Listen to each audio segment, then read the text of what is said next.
In this episode, we're going to have a discussion about loneliness because we thought, it might be something that a lot of us are dealing with during quarantine. I'm Sienna. And I'm Toast. We've been partners in life, love, and music since 2001. And we believe life is best lived as a love story. Your love story. After all, to love well is to live well. For more, check out siennaandtoast.com. But for now, here's this episode. Here we are with another episode from Self-Quarantine. So in keeping with tradition, during this time, we will state for the record that this recording is happening on Sunday, April 26th. It is 45 days now that we have been in self-quarantine. Mm-hmm. And thankfully, we remain safe and healthy. And we hope that this finds you the same. Yes. Seriously. Absolutely. Yes. And if you're wondering, well, hey, what happened to batching? I thought you guys were going to start batching. Batch record the podcast. Because of that one grumpy day I had. Okay. From the Grumpcast. I don't know. The batching hasn't flowed quite well, so.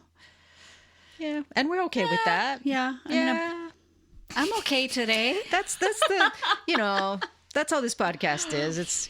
It's not overly planned. It's not like a college class with a syllabus and all that kind of stuff. All right. Okay. Yeah. So we're talking about loneliness today. Yeah.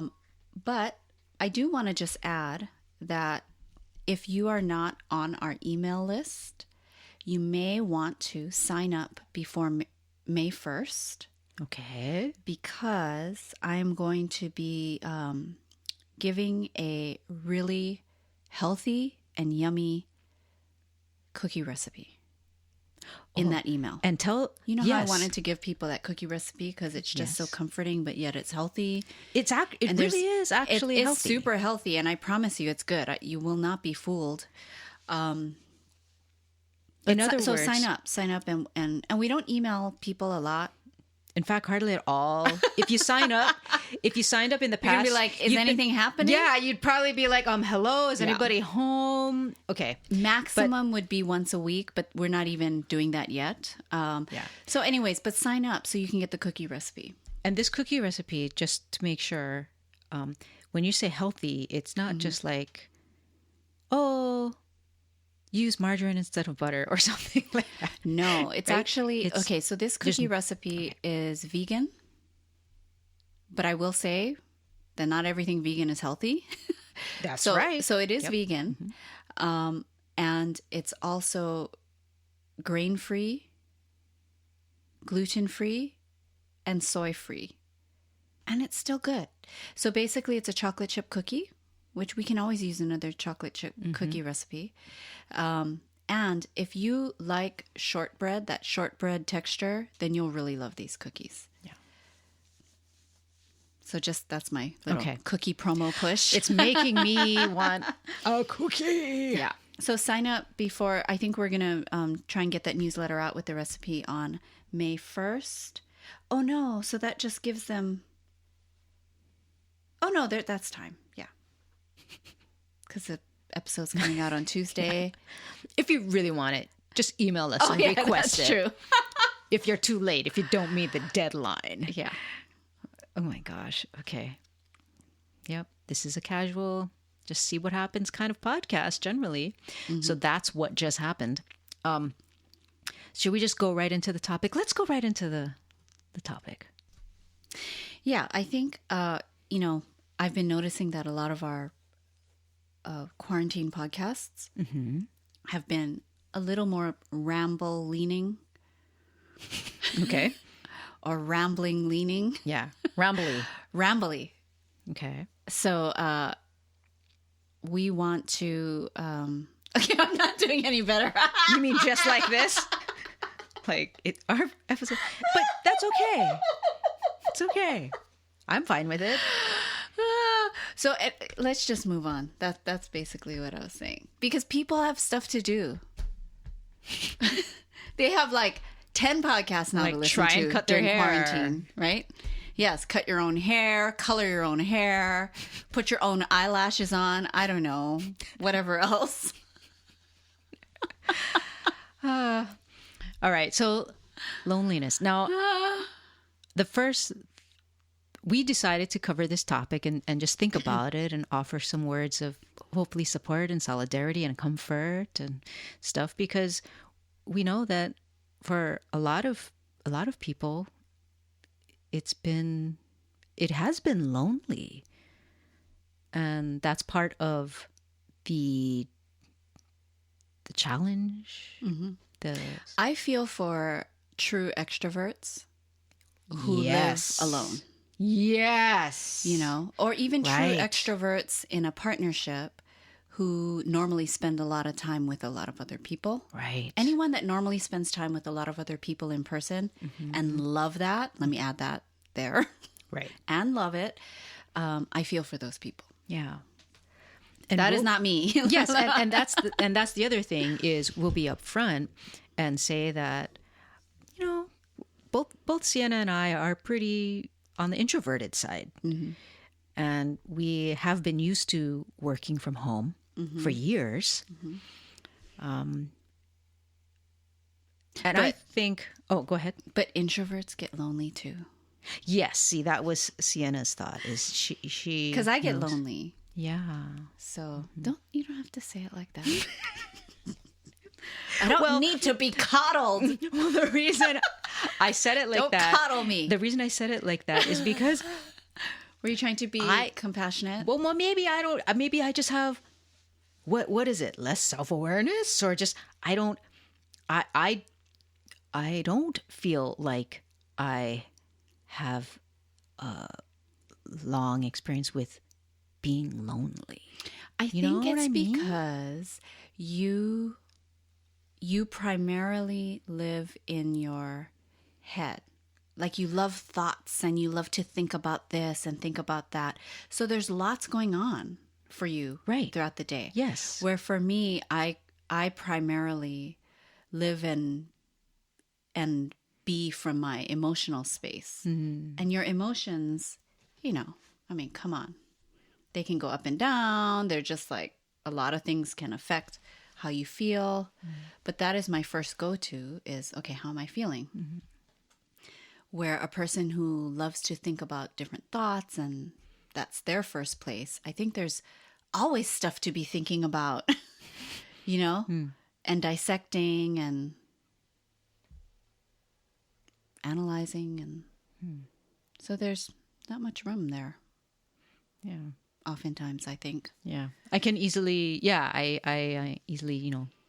Fill my head with all kinds of thoughts, and whether it's reading or listening to other podcasts or just journaling and working through my views of things and going, seeing both sides of a certain argument in my own head. Yeah. So I think that's part of it. I think it's important to also say that loneliness isn't necessarily bad. Like it's not Right. like, oh, when you're lonely, you have to just get like if you're feeling lonely, then you better not get out. You better get out of that feeling of being lonely because that's bad to be lonely. Right. That was one of the first thoughts Certainly that not. came to, that was one of my first thoughts too, is like, we really need to say that, loneliness is not automatically a bad thing. It doesn't mean that, something's wrong and you should fix that. Right. It can, You can feel that way. it can feel really sucky, and painful. But just because something is unpleasant or painful doesn't mean it's bad. Because sometimes it's just true. part of is so the true. process. Yeah. Yeah, part of the process. And I think that's the beauty of this whole thing that the whole entire human species is going through right now is there's an element, obviously, of pain to it, but it's part of our evolution as a species is to learn from this in so many ways, on an individual level and on a collective level. Yeah, socially, government-wise, commerce. I mean, gosh, so much. So loneliness, not automatically bad. And I will say that just from the introverted experience, which is my own, because I am very familiar with this feeling of loneliness, I know for myself that when when the loneliness sets in and I'm like noticing what I notice and I'm going, hey, I'm feeling lonely. Like that's kind of how I notice certain feelings, right? It's like being the watcher of your thoughts, the watcher of how you feel, and taking those moments to check in. So if when I check in, I realize that, hey, wow, you know what? I am feeling lonely. And to be able to label it like that versus like, oh, I don't know, just don't feel good. I just feel blah. Yeah, it's helpful, I think. Like, Isn't what kind it? of blah? Are you angry? Are you tired? Are you hungry? Are you discouraged? Are you lonely? Are you, do you feel hurt? Is something like because a lot of things can fall into, ugh, I just don't feel good. Right. What does that mean? I so appreciate you saying that. Like, wow, I love words and the power of words and again, concepts. But yeah, being able to narrow it down and being able to identify it and assign a label to it, assign a name to that blah feeling. Yes. It is super, really helpful. Yes. It just gives you a sense of relating to something that feels more concrete, that feels more like, okay, there's something you can kind of grab hold of instead of just being under this invisible cloak of blahness. Right. Of like, what's going on? I just feel blah. Yeah. Right? Yeah. It's like, oh no, okay, here's what's happening. There's clarity to assessing the situation, and that alone is just so helpful. So it's kind of like, don't stop at blah. Like, Right. okay, what were, and sometimes it's like, well, I'm feeling a certain way, but I don't know why. Like one way to really track that, and this really works, is to go, okay, what was I just thinking about? And then you can kind of trace that, and then you're like, well, I was thinking about this, and right before that, I was thinking about that, and prior to that, I was thinking about this, and then you can almost see the trail of how your real thoughts led to now how you're feeling. Which is very powerful because what you think often determines what you feel. And sometimes I think we forget that basic connection. But for me, I have found that when I am feeling lonely, it's because, so this is just like a broad sweep. Okay. It's generally because I am too into myself, like I'm too into my humanness and giving so much power to that, and I'm forgetting my spiritual side. So I am forgetting and I am disconnecting from the greater part of myself. I am forgetting that I am a part of something greater. Yes. I am forgetting that because I believe, and I know Toast believes in this too, like we have guides. We have angels, we have ancestors. There's ancestors that have come before us that are still here with us. On or this God other or Jesus, realm. whatever you want to the universe, call it. universal energy, whatever it is, right? And oftentimes when I feel lonely, I have disconnected from that very fact. So when I assess that, then for me, it's like, oh yeah, this is what's happening for me. So then it becomes for me, how do I connect again? How do I recognize the connection versus just knowing it in my head? Right. Like what can I do exactly to truly feel that connection? Yes. And then oftentimes it's being present. So what is something that can help me feel present? For me, that can be being in nature. Because when you're walking, you're outside in nature, you're so present, right? You're like, oh my God, you're breathing the great air. You're like looking at the sky. You're looking at the trees. You're like, oh my God, look at that tree. You're so hyper aware and so extremely present when you're in nature, which is one of the great gifts of being in nature. And to me, that is such an instant reminder of the oneness of spirit, of your spiritual side. So it truly is to do that for me in my experience. And there's other things too, but did you want to share? Because I love that thing you were telling me about before. Okay. jumped Well, on I'm going to start from the place where you started just now, which is feeling or remembering that you are part of a larger community of beings or entities or energies, whatever you want to Without call scaring it. anyone, yes.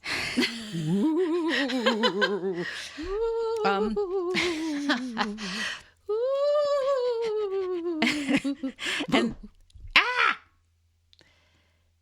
But okay, yes. that was weird. All right, whatever. Anyways, Okay. yeah. But see, oh my god, oh my gosh. Hey, we're out This- to play. I think that's one of the things with the self-quarantine. Yeah.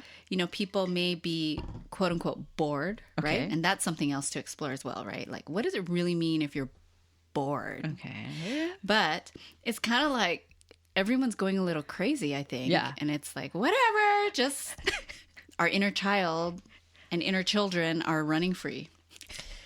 So And that's a great thing. it is a great thing. It's definitely connected to your creativity. So, Yes. all right, but finish your thought. And this whole thing of feeling connected, recognizing your connection with the larger community of organisms of all kinds and places and shapes and dimensions. I mean, that is accessed through our imagination and creativity. Yes. So when people say, or when even the thought comes into our heads of like, well, that's just in your head, that's just in your mind, we have to remember that it's also objectively true that pretty much the nature of consciousness is that everything's in our mind. Everything that we're experiencing is through our mind and through this consciousness. So yeah, being connected to the larger community. And I think maybe, when I journal, a lot of times I will approach it as writing down, like literally writing, "Hi, God," or "Good morning, God," or "Good morning, Spirit." Those are the words I generally choose. And it's so unfortunate that for me personally, the word and God has so much baggage attached to it. And I think that's true for a lot of us. But why are you saying it's unfortunate for you if you're using it in your journaling? Because for me, it feels the most personal. And compared to other things like universe. Because for me, part of the way that my imagination just feels is that it feels more powerful and real when it feels personal versus, "Hi, universe." Yes, Universe but why feels is it, more like a concept. But why God is feels it like an actual baggage? entity. Right. And I get that part. okay. But why did you say in that sentence that it's unfortunate for you that there's so much baggage around the word God? You don't have that baggage, so it No, I works feel for like I you. do have that baggage. Oh, but I it still continue works to as a use it person. Okay, because it's the least worst choice for me. Because my other options feel less personal. Okay. And yet And that is something. That's also another podcast that's topic. a Seriously. Like, whole life yeah. thing to have to my work gosh. out. But the reality is that in any real relationship, there's issues. There's Right. baggage. It's if it's real. I have baggage with God. I have baggage you're gonna with. have issues. I have baggage. Yeah. So, but my whole point in bringing that up was that that's my form of, or one way that I live out Your connection. this connection. Yeah. And that's a me great honoring communing way. Yeah, that's me communing and, having a conversation. Even throughout the day. I don't have to be journaling only, but, like taking in signs and offering thanks and all of that. Yes. Yes. Just, yeah. I love that. For messages from God. For myself, like with the, like journaling and the deer, whatever, right? Right. That has shifted and changed so much and so often throughout my journaling life. And I think it just depends where you're at and what you're needing and how you're feeling and Right. and your various connection at the time. You know? Totally. So as we were preparing for this episode, Quote unquote preparing. yeah, quote unquote. Well, I actually did a little bit. I know. So I wanted to share this passage with you. This is like this. writing from a cultural anthropologist who worked with... I think he needs a drum roll, but I don't know how to do that. well, this guy's name is Richard Nelson. He was a cultural anthropologist who worked with the Koyukon Indians in north central Alaska. But say the author of the book that you found that in. Oh, okay. That's the drum roll guy. Oh, okay. Gosh, see, we're building up this quote so much that it's going to No, but land in a really... I think it's amazing. Okay. So Sienna knows that every so often I go back to this guy who's a philosopher, an amazing writer. His name is David Abram. And he has been called one of the 100 visionaries who are changing the world. You may not have heard of him because he doesn't do a lot like in the digital space that I'm aware of. But yeah, David Abram. He's written 2 amazing books, and I'm reading from one of them, in which he quotes another guy. Okay, but this whole quote is about how the traditional Koyukon people, and I'll start the quote now.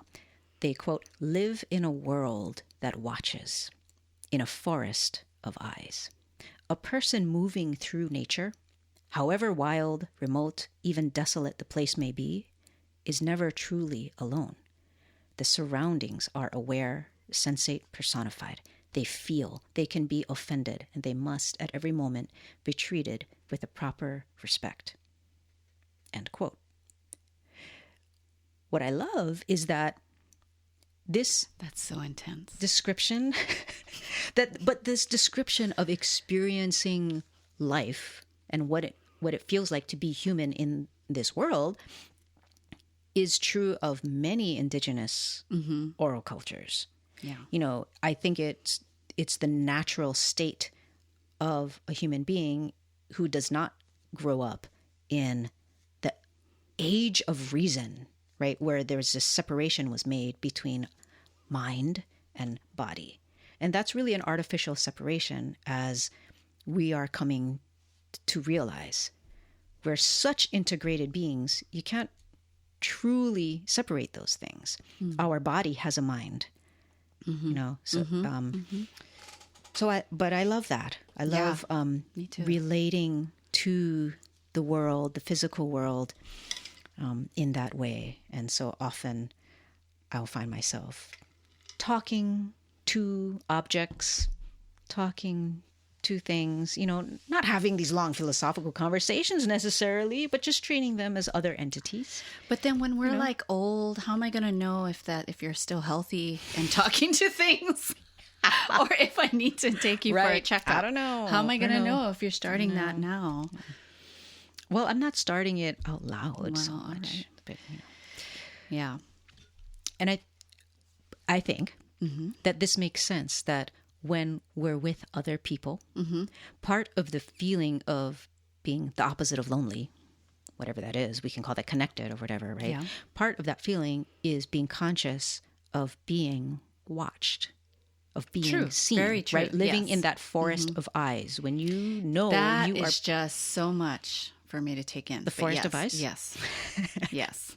It's beautiful. I love it. We're a community. But yeah, I think that's part of it. And when we feel lonely, I think that's another way. That's a name for the feeling that no one is beholding me. No one, Yeah. right? And I think too, I found that when I have that feeling of being lonely, I find that there's a correlation between the feeling of loneliness and recognizing that I've been stuck in a rut. Stagnant. Yeah. Like when I look at, when I just really wake up, look around, and I'm like, wow, this is just feeling a bit too Groundhog's Day. mundane. Yeah. It's like, ugh. And I know that in those moments, I am really searching in my loneliness, searching for that feeling of aliveness, which to me, I equate aliveness with God, with universe, with that The life force energy. with the life force energy that makes us, when we have this great idea, or when you're really aligned with something, or when you are talking with another person and you're like, wow, we just something that clicks. There's this spark, there's this great feeling that just makes you feel alive. And again, I connect that with God, and then that loneliness, right? So it's like so a practical thing is when I have felt that way, it's to remember the things that bring about that feeling for me, that aliveness, and then I actively seek that out. Yeah, I do know. And it's kind of, I think this is where things like setting goals, setting a target that you're driving towards, creating an arena for a sense of progress, which means change. Yeah. Right? Not, in other words, the opposite of Yes. stagnant. Yes. That's where that is so key. Yeah. Right. And some very practical advice. But I think, the bottom line is really that when we are feeling lonely, and if lonely in one way is the absence of connection, we can really broaden our view of what connection means. Yes. And not necessarily think to actual people. Right. Especially now during this time, right? And not that, absolutely, we talked about blue zones in another podcast. We do need to connect with other human beings. Absolutely. But I'm speaking about those times we can't. Right. In the absence of that, what there can we is do? another level and layer that we can seek our connectivity from. Yeah. So hopefully that's helpful. Yeah. I mean, and some people listening might be like, you guys just sound You guys are weirdo. you're just kind of whack. That's like woo woo. Well, you know what? This is more the introvert's guide to loneliness, I guess, right? so, It's yeah. like for introverts. The quarantine introvert's guide to loneliness. Yes. Because what if you can't be with people, Right. literally, and there's I only don't know, but the what I so much screen expressed- time. Right. And what I expressed today really is from experience. Like it really is what I have experienced in my various times of loneliness, feeling lonely and stuff. So like retracing your steps of what your thoughts were that took you to a certain point, and realize. I'm just kind of doing a review. Yeah. And then also realizing that, hey, you know what? Like it might sound whack and woo woo, and but that's because we are coming on the tail end of this age of reason of artificially separating mind and body. But look out at the other entities and objects in the world. You are not the only entity here. There are other beings. Yeah. And just remembering that you are part of something greater Yes. than yourself, And journaling to it and listening to it and talking back to it. and doing things that make you feel alive. Yes. There you have it. There you have it. Loneliness and what to do about it. In The a woo-woo nutshell. edition. Right. We will be back next week with another episode we predict will still be recorded from quarantine. Yeah. All right. Until then, as always, This is Sienna. and this is Toast, inviting you to come and live your connected love story.